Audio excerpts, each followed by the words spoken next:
Good day everyone. For today's video, we're going to talk or discuss about Greek mythology. First, the Titans. The Titans were a powerful group of deities in Greek mythology who preceded the Olympian gods. They were the children of Uranus, the sky, and Gaia, the earth, and are often depicted as personification of natural elements and forces. The Titans ruled during the legendary Golden Age before they are overthrown by Olympian gods in a conflict known as Titanomachy. Kronos, the youngest and leader of Titans, overthrew his father Uranus to become ruler, known for swallowing his children to prevent a prophecy of being overthrown by them. Rhea, sister and wife of Kronos, mother of Olympian gods Zeus, Hera, Poseidon, Hades, Demeter, and Hestia, hid Zeus from Kronos to save him from being swallowed. Oceanus, the titan of the ocean, represented the vast encircling body of water thought to surround the world. Thetis, wife of Oceanus, associated with the nourishing qualities of fresh water. Hyperion, titan of light and observation, father of the sun god Helios, the moon goddess Selene, and the dawn goddess Eos. Themis, titaness of divine law, order, and justice, often depicted as wise counselor to Zeus. Mnemosyne, titaness of memory and mother of the muses. Atlas, tasked with holding up the sky as punishment after Titanomachy.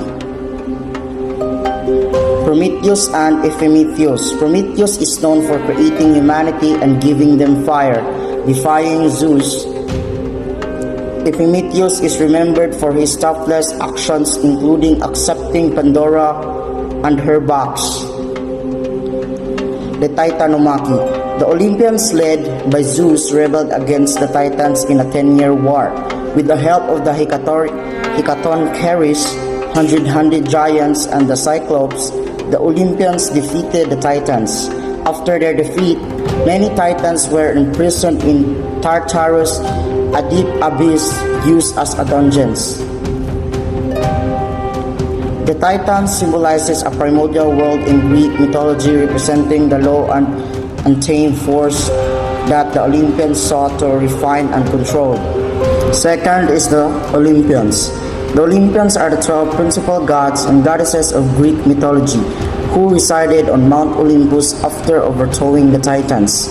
Each deity had specific domains and attributes. Zeus. Zeus is the king of the gods, ruling the sky and thunder with a thunderbolt. Hera. Hera is the goddess of marriage and family, known for her protection and jealousy. Poseidon. Poseidon is the god of sea and earthquakes, wielding a trident to control waters. Demeter. Demeter is the goddess of agriculture, responsible for the earth's fertility and seasons. Athena. Athena is the goddess of wisdom, war, strategy, and crops, often depicted with an owl.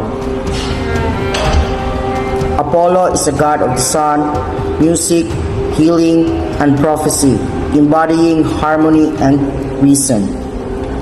Artemis. Artemis is the goddess of moon, hunting, and wildlife, protection of the young women. Ares. Ares is the god of war, symbolizing violence, aggression, and chaos in battle. Aphrodite. Aphrodite is the goddess of love, beauty, and desire, inspiring passion in all. Hephaestus.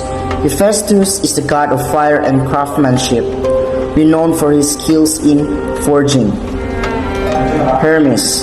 Hermes is a messenger of God, protector of travelers, and god of thieves and commerce. Hestia. Hestia is the goddess of heart and home, symbolizing warmth and domestic life. everyone. So this part of discussion, we're going to talk about the wives and children of Zeus. His first wife is Mephis, the daughter of Oceanus and Thetis. Mephis have two children, daughter Athena and a son with extraordinary intelligence and strength. The Moirae, or the goddess of fate, told Zeus that the daughter of Mephis would dethrone him and take away his power to take over the world. Zeus got frightened, and in order to avoid the terrible fate, he swallowed goddess Mephis before she gave birth to his daughter Athena. After several years, Zeus felt a terrible pain in his head and asked his son Hephaestus to cut off his head to get rid of the noise and the pain of his head. Hephaestus obeyed his father and split Zeus' skull with strong blow without harming him. The mighty Athena, the goddess of war, was born from the thunderer's head, which is Zeus. So the second wife of Zeus is his aunt Themis, the daughter of Uranus and Gaia, who gave birth to the Horae, which it usually divided into three groups: seasons of the hours of the day and season of the year. So the first daughter is Eunomia, the goddess who represents the concepts of good governance and lawfulness. Second is Dike, is the goddess who represents justice and moral order. The third one is Irene, is the goddess who symbolizes peace and harmony. After spring children with Themis, Zeus ended their marriage and went on to sleep with the nymph Eurynome, one of the elder children of Oceanus and Thetis, the same as with his first wife Mephis. Together they have three girls, became known as the Graces, the goddess of grace, beauty, joy, and creativity. The eldest daughter is Euphrosyne, the goddess of joy and cheer, followed by Thalia, the goddess of festivity and banquets, and Aglaia, the goddess of charm and grace. The next woman Zeus fell in love with was another aunt, Mnemosyne, the tightness of memory. She is not interested of Zeus, but did not stop the thunder god. He seduced Mnemosyne and slept for 9 consecutive nights, and soon gave birth to 9 daughters over 9 days. These 9 daughters are called the Muses. They are the goddesses of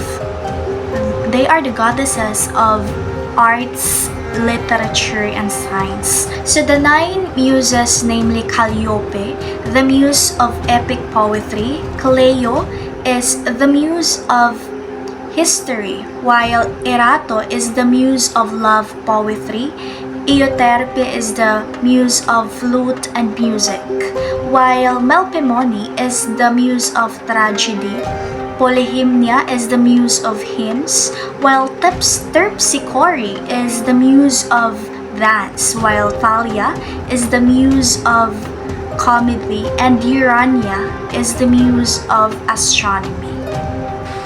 So the next wife of Zeus, paghuman ni Mnemosyne, is Demeter, the goddess of agriculture.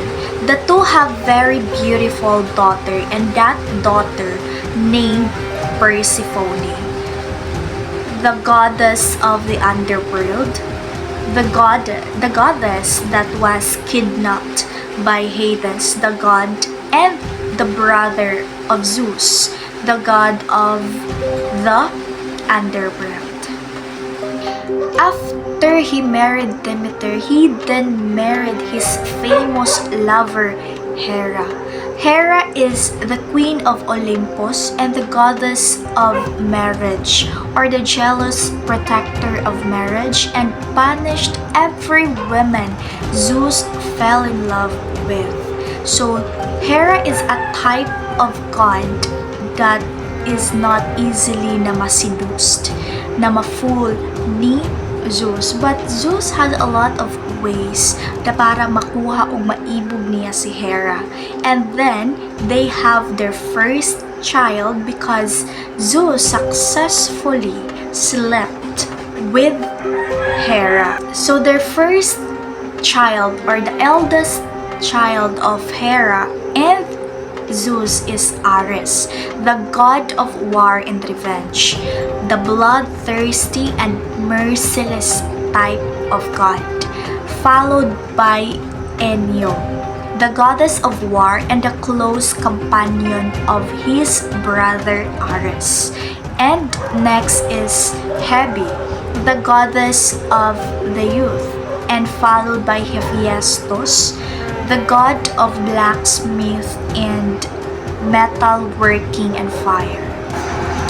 Zeus being tied down, and you would think that that would be the end of his womanizing ways. But wala pa mahuman ang iyahang pagkabaydor. Kaya nagpadayon gihapon, bisan pag gikasal siya sa Queen of Olympus, Hera. So after the marriage, not far or not long after marrying Hera, Leto caused the eyes of the thunder god. He find the thunder god very charming, and then Leto slept with him. Leto did not resist the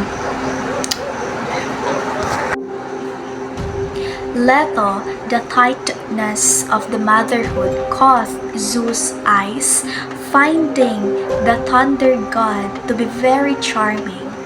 Leto then slept with Zeus and became pregnant with twins. And then, unfortunately, the queen found out the affair. She's very jealous, very angry, because Zeus had broken his vows. Hera cursed Leto, a curse that forbid the Titans from giving birth on the land. So, Leto having a hard time kung asa siya manganak sa iyahang twins. Luckily, she found the floating island. There she gave birth to her twins Artemis and Apollo, where Artemis is the goddess of the moon, hunting, and childbirth, while Apollo is the god of the moon. He is also the god of prophecy, healing, and the arts. So that's the end of my discussion about the wives and the children of Zeus. Greek demigods are the offspring of gods and mortals, possessing extraordinary abilities but often facing great challenges and tragic destinies. Their dual heritage grants them strength and courage, yet their lives are marked by trials and struggles that shape their legendary status in mythology. Demigods are born from the union of gods and mortals, existing between two worlds, either fully divine nor eternally human. They inherit unique abilities such as superhuman strength or elemental control, making each one distinct and powerful in their own right. There are many demigods in Greek mythology, but I will just mention four most powerful demigods in Greek mythology. Hercules, the strength unmatched. Hercules, the son of Zeus and the mortal Alcmene, is one of the most famous Greek demigods, known for his immense strength. His greatest feats include the 12 labors, a series of nearly impossible tasks such as slaying the Nemean lion and capturing Cerberus from the underworld. Despite facing Hera's relentless wrath and numerous trials, Hercules persevered, embodying bravery, resilience, and the idea that true strength comes from within. His legendary act continued to symbolize determination against all odds. Perseus, the slayer of monsters. Perseus, the son of Zeus and Danae, is one of Greek mythology's greatest heroes. Foretold by prophecy, he is best known for slaying Medusa, the Gorgon whose gaze turned people to stone. Aided by divine gifts, including Hermes' winged sandals and Athena's reflective shield. Perseus outwitted and beheaded Medusa, later using her head as a powerful weapon. His adventures also include rescuing Andromeda and founding Mycenae. Perseus' story is one of courage, intelligence, and destiny, exemplifying the classic hero's journey. Achilles, the hero of the Trojan War. Achilles, the son of Titus and King Peleus, was one of the greatest warriors in Greek mythology. Made nearly invulnerable when his mother dipped him in the river Styx. His only weakness was his heel. His unmatched skills made him a key figure in Trojan War, as told in the Iliad. After his best friend Patroclus was killed, Hercules avenged him by defeating Hector. However, he later died when an arrow struck his heel. His story is about bravery, faith, and the idea that even the strongest have weakness. Theseus, the founder hero. Theseus, son of Poseidon and Aithra, was a legendary hero known for his intelligence, bravery, and role in shaping Athens. His most famous feat was defeating the Minotaur in the labyrinth of Crete. He embodies the Athenian values of wisdom, courage, and justice, with his legacy deeply connected to the development and identity of Athens. The legacy of Greek demigods extends far beyond ancient myth, continuing to inspire art, literature, and culture worldwide. Their stories reflect the completeness of the human condition, our struggles, fears, and desires. With their heroic deeds and tragic flaws, demigods like Hercules, Odysseus, and Achilles minor our own potential for greatness and vulnerability, teaching resilience, wisdom, and humility.